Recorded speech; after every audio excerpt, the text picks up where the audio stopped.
Assalamualaikum warahmatullahi wabarakatuh. Selamat bertemu kembali dengan Ibu Tita Umiyanti dalam pembelajaran bahasa Indonesia.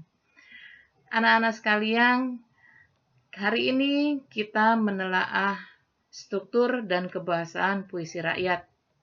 Ya, ini pertemuan kedua kita. Jadi, hari ini kita mencoba untuk menelaah struktur dan kebahasaannya. Baik, kita mulai dari struktur.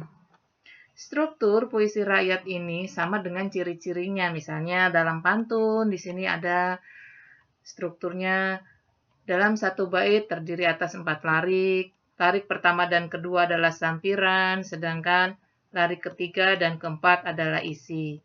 Kemudian struktur syair dalam satu bait terdiri atas 4 larik. Keempat lariknya merupakan isi. Begitu juga dengan gurindam di sini ya.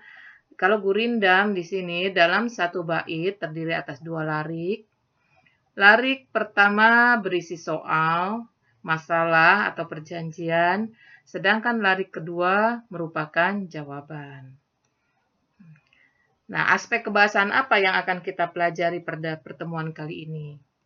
Nah, aspek kebahasaan ini di sini kita akan mempelajari jenis-jenis kalimat, misalnya kalimat perintah, kalimat saran, kalimat ajakan, kalimat seru, kalimat larangan, kemudian juga kita akan belajar konjungsi dan kalimat majemuk atau kalimat kompleks. Ya, mari kita bahas lebih lanjut.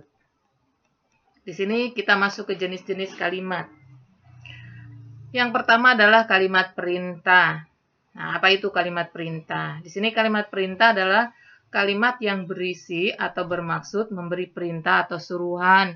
Misalnya, buanglah sampah pada tempatnya. Kemudian, misalnya juga tutuplah pintu itu dengan rapat. Nah, ini kalimat perintah. Jadi, menyuruh seseorang untuk melakukan sesuatu. Yang kedua, kalimat saran. Kalimat saran adalah kalimat yang berisi tentang saran kepada orang lain untuk kebaikan orang lain. Misalnya menggunakan kata-kata sebaiknya, seyogyanya. Ini di sini contohnya. Sebaiknya kamu berpikir dahulu demi keputusan yang tepat. Ada kata sebaiknya. Jenis kalimat yang ketiga adalah kalimat ajakan.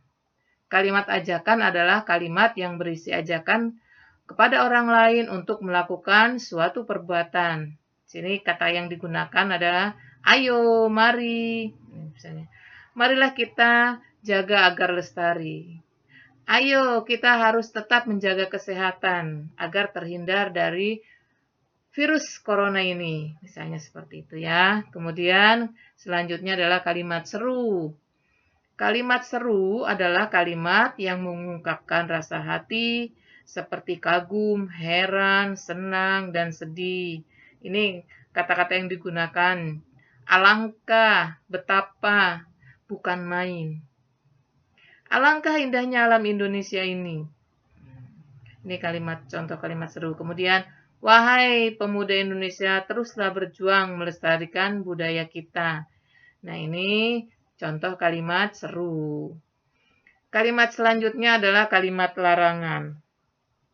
Kalimat larangan adalah kalimat yang berisi larangan agar orang lain tidak melakukan kegiatan. Misalnya dengan kata jangan, hindari.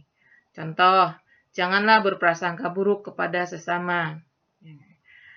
Selama kalian melakukan pembelajaran daring, janganlah kalian keluyuran keluar rumah. Itu contohnya. Kemudian selanjutnya kita akan belajar konjungsi atau kata penghubung. Nah, di sini ada beberapa konjungsi nanti yang akan kita pelajari ya. Yang pertama konjungsi tujuan. Konjungsi tujuan merupakan konjungsi modalitas. Kalau dalam bahasa Inggris itu modals, misalnya may, must, kemudian shall dan sebagainya. Nah, kalau dalam bahasa Inggris di sini Ada juga modalitas yang menjelaskan maksud dan tujuan suatu cara atau tindakan, misalnya supaya, untuk, agar, guna. Nah, itu konjungsi tujuan.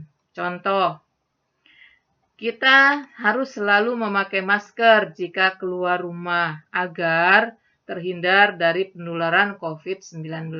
Nah, ini sudah Ibu eh, cetak miring, kemudian Ibu warnai dengan merah konjungsinya. Ini adalah contoh konjungsi tujuan. Kemudian contoh yang kedua, kita tidak boleh berprasangka buruk terhadap orang lain supaya hidup kita tenang. Nah, ini kata supaya ini ya kita tandai juga dengan garis miring dan merah menandakan ini adalah konjungsinya.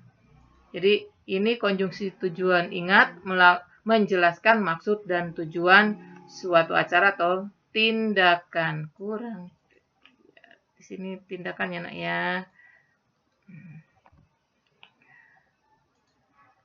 Kemudian konjungsi yang kedua, konjungsi sebab atau kausal. Konjungsi ini menjelaskan bahwa suatu peristiwa atau tindakan terjadi atas sebab tertentu.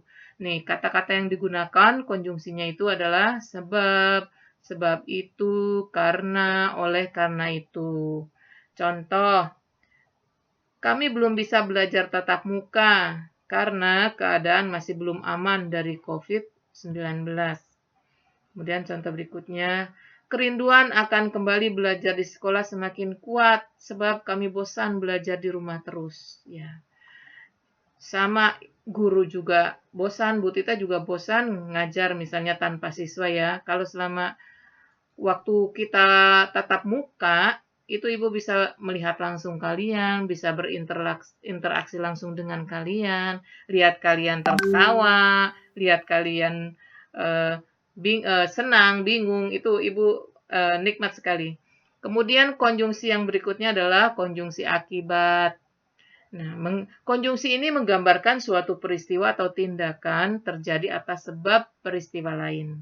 Jadi, terjadi atas sebab peristiwa lain, itu konjungsi akibat. Kata-kata yang digunakannya yaitu sehingga, sampai, akibatnya. Contoh di sini, masyarakat sekitar sungai sering membuang sampah ke air. Akibatnya pada musim hujan, sungai meluap dan banjir. Nah, sekarang ini kita sedang mengalami musim penghujan. Di kota-kota, terutama kota besar ya, seperti Jakarta, itu luar biasa banjirnya. Perumahan-perumahan mewah yang dulunya tidak pernah kenal banjir, saat ini luar biasa curah hujan, sehingga banjirnya juga sangat tinggi. Ya, nah juga di Sidoarjo ini ada beberapa wilayah banjir tapi tidak parah. Alhamdulillah ya.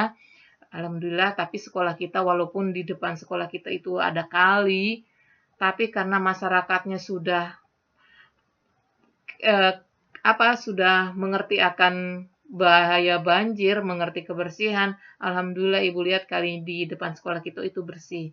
Apalagi sekolah kita ini sekolah sehat ya. Sekolah sehat yang berkarakter. Lingkungannya juga alhamdulillah mendukung ya anak-anak.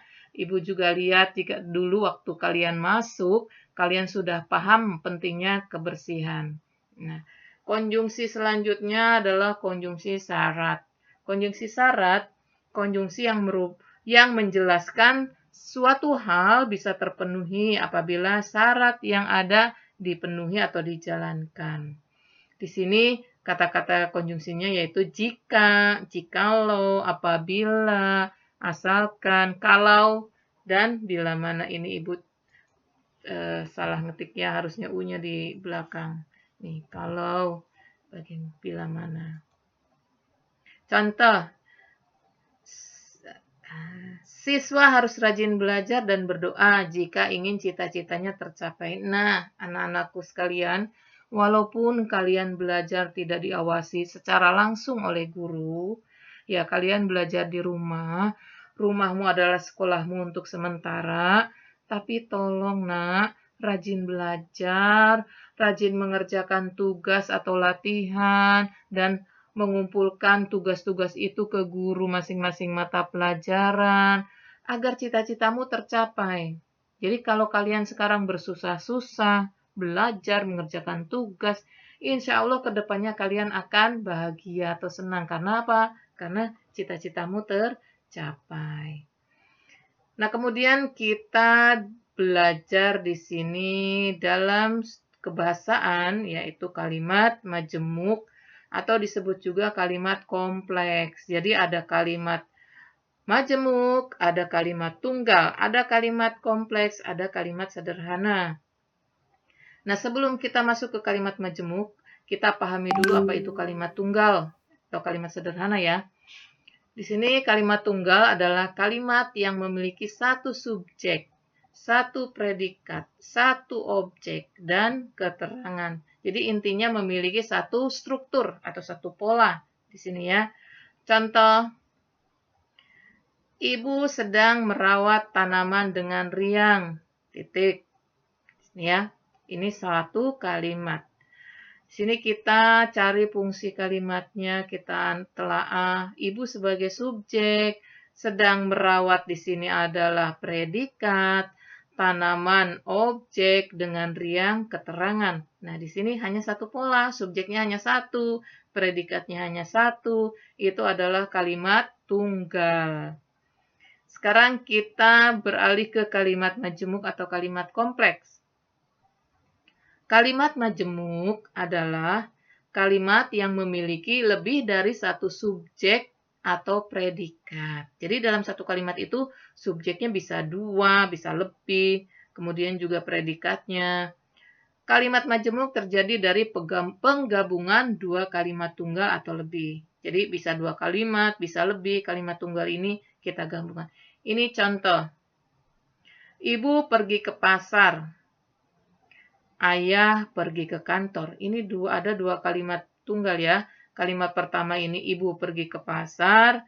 Dan kalimat kedua ayah pergi ke kantor. Nah, dari dua kalimat ini, dari dua kalimat tunggal ini, kita gabung menjadi satu kalimat majemuk. Ini contoh kalimat majemuk setara di sini karena kedudukan setiap fungsinya setara, polanya setara. Kita gabungkan menjadi ibu pergi ke pasar, sedangkan ayah pergi ke kantor. Nah, di sini kalau kita lihat fungsinya, ibu subjek, pergi predikat, ke pasar keterangan, kemudian sedangkan ini konjungsi, ayah subjek, pergi predikat, ke kantor, keterangan. Nah, ini setara ini ya, polanya atau strukturnya. Ini kalimat majemuk. Sudah masuk kalimat majemuk.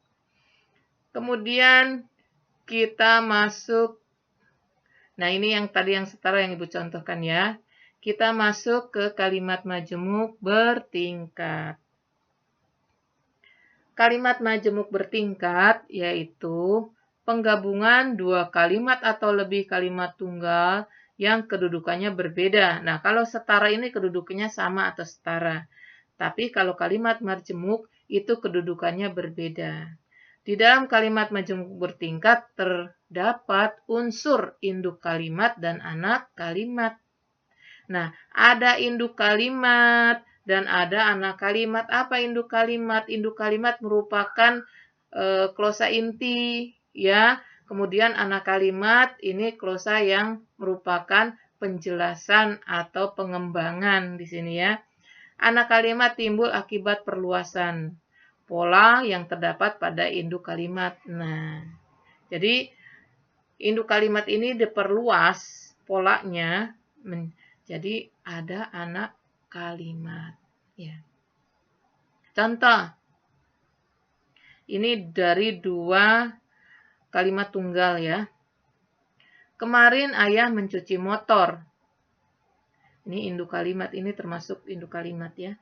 Ketika matahari berada di ufuk timur. Ini anak kalimatnya merupakan perluasan ya dari induk kalimat. Jadi anak kalimat ini sebagai pengganti keterangan waktu.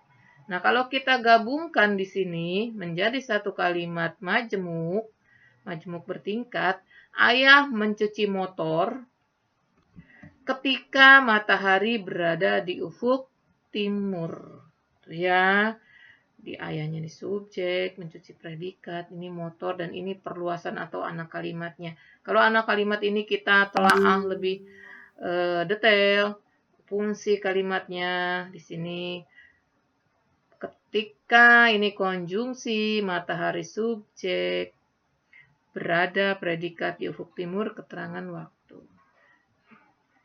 Kemudian yang ketiga adalah kalimat menjemuk hubungan syarat.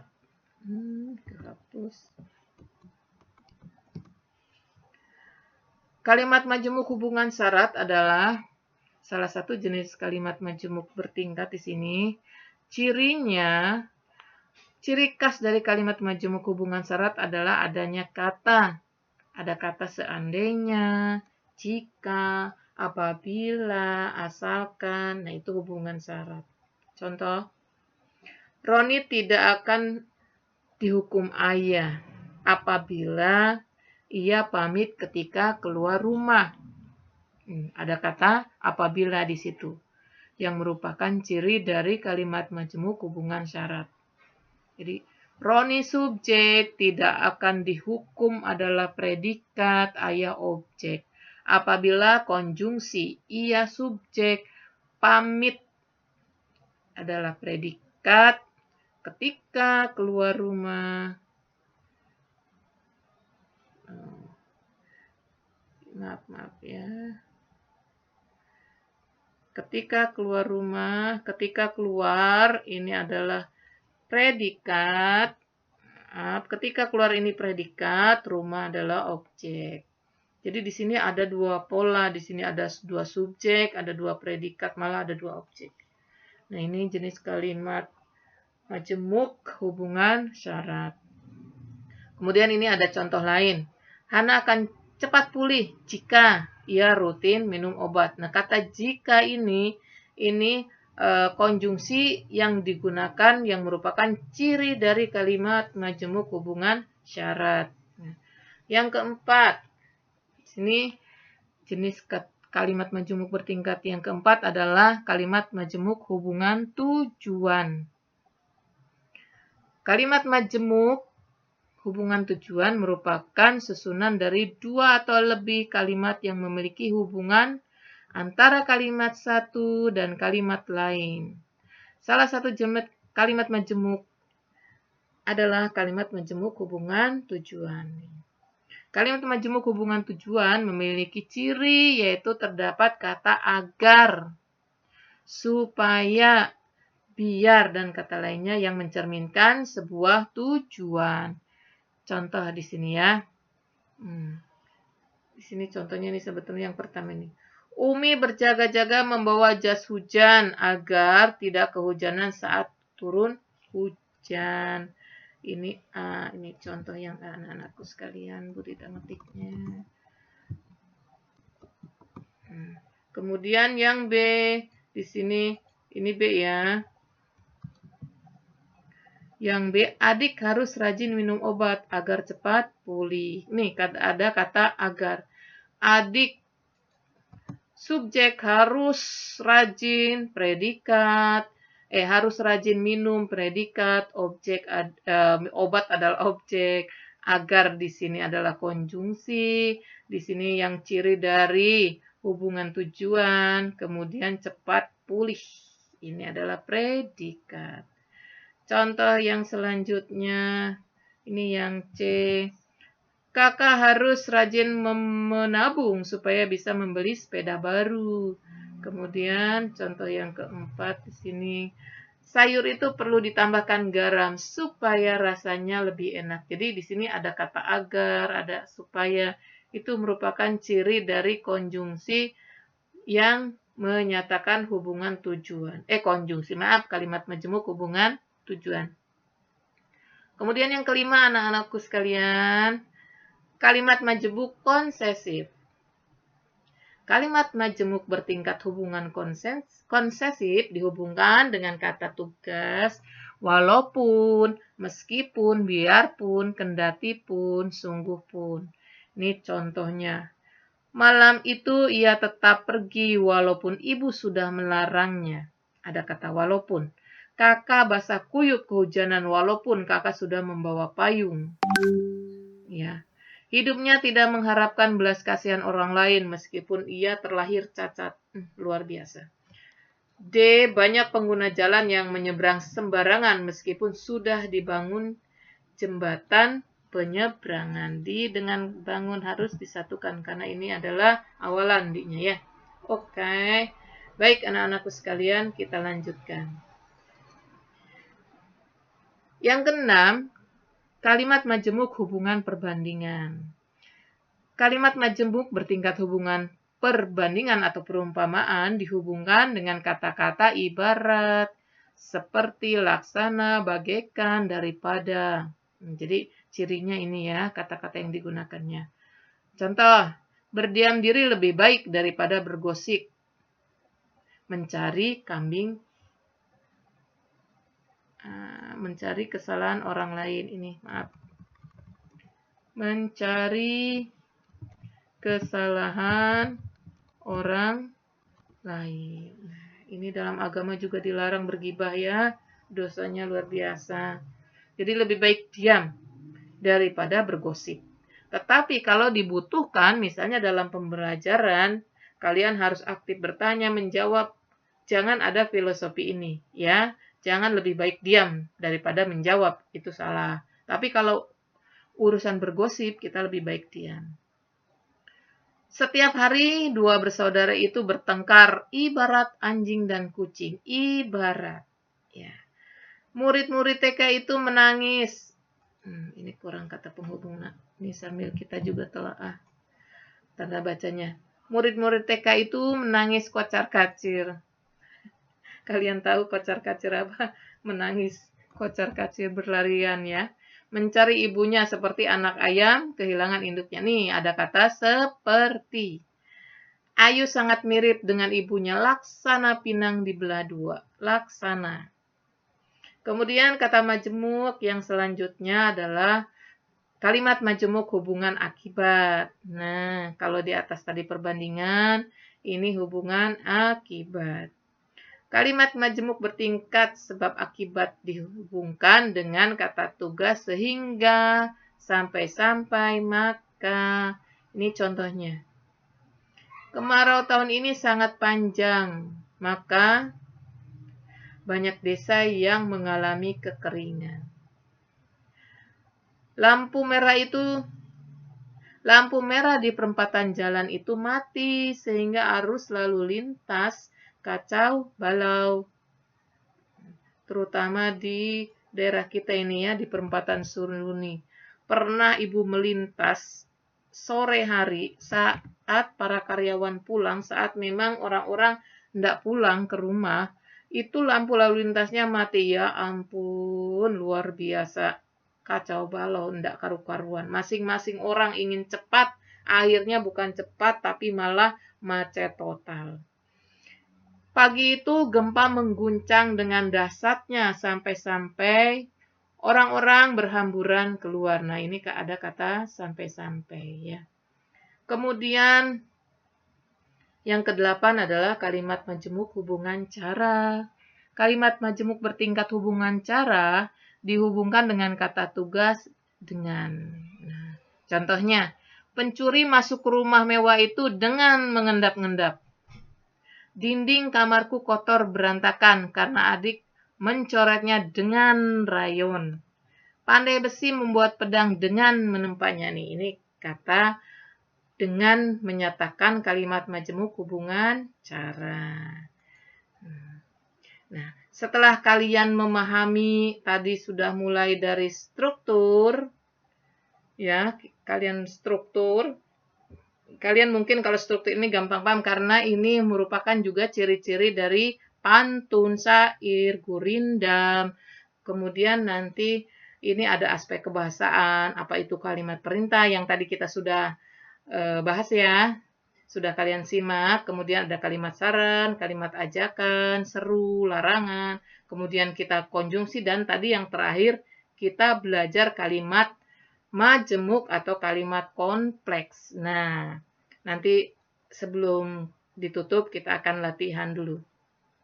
Nah, ini tadi jenis-jenis kalimatnya ya.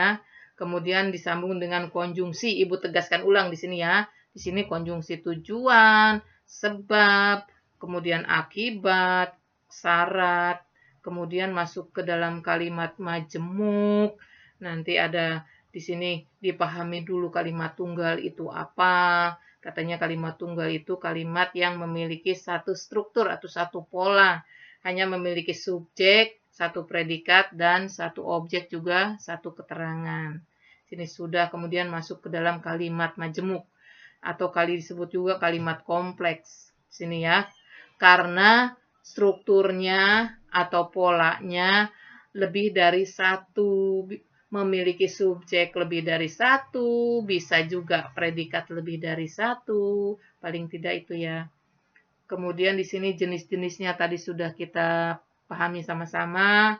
Sini ada setara, ada kalimat majemuk bertingkat. Dalam kalimat majemuk bertingkat ini macam-macam ya.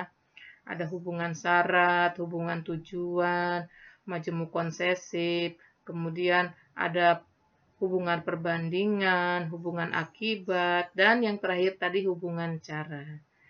Nah, anak-anakku sekalian, nanti akan kita latihan ya. Ini ada contoh pantun, nanti akan kalian jawab. Cermati pantun berikut. Nah, ambillah kapas menjadi benang, ambillah benang menjadi kain. Kalau kamu ingin dikenang, berbuat baiklah dengan orang lain. Nah, jadi dari pantun ini kalian telaah. Ingat, tadi ciri pantun sudah kita bahas, ada apa saja. Telaah struktur pantun tersebut. Ya. Kemudian yang kedua, kalimat manakah yang termasuk kalimat perintah? Nah, dari pantun ini kalian cari mana yang termasuk kalimat perintah. Tadi sudah dibahas ya kalimat perintah. Kemudian yang ketiga di sini nanti akan kalian latihan. Perhatikan kalimat-kalimat berikut. Sebutkan konjungsinya dan termasuk konjungsi apa. Nah, di sini di nomor 3 ini ada 4 kalimat, ya. Misalnya kalimat A, mereka membersihkan kali supaya tidak banjir lagi saat musim penghujan. Konjungsinya mana dari kalimat yang A ini? Kalau sudah ketemu, misalnya Ibu contohkan, ya, konjungsi dari kalimat ini yang bagian A itu adalah supaya. Nah, kata supaya ini termasuk konjungsi apa? Nah, itu. Ya, begitu juga yang B, yang C, yang D. Kemudian nomor 4 di sini, buatlah contoh kalimat majemuk bertingkat yang menyatakan satu hubungan tujuan. Nah, nanti kalian buat kalimatnya dengan kata-kata sendiri ya. Nggak usah dari contoh-contoh yang tadi sudah kita bahas. Kemudian hubungan perbandingan dan hubungan konsesif 3 aja ya. Boleh misalnya dalam satu contohnya itu boleh lebih dari satu. Misalnya hubungan tujuan kalian mau buat 2, perbandingan 2, konsesif 2 boleh. Kemudian nomor 5 di sini, yang terakhir untuk latihan hari ini. Perhatikan larik pertama setiap bait, termasuk jenis kalimat apa. Jadi kalian ini ada 2 bait, ini contoh gurindam, ada 2 bait. Nah, yang harus kalian perhatikan ini setiap kalimat pertama. Belajarlah jangan ditunda-tunda. Belajar janganlah ditunda-tunda.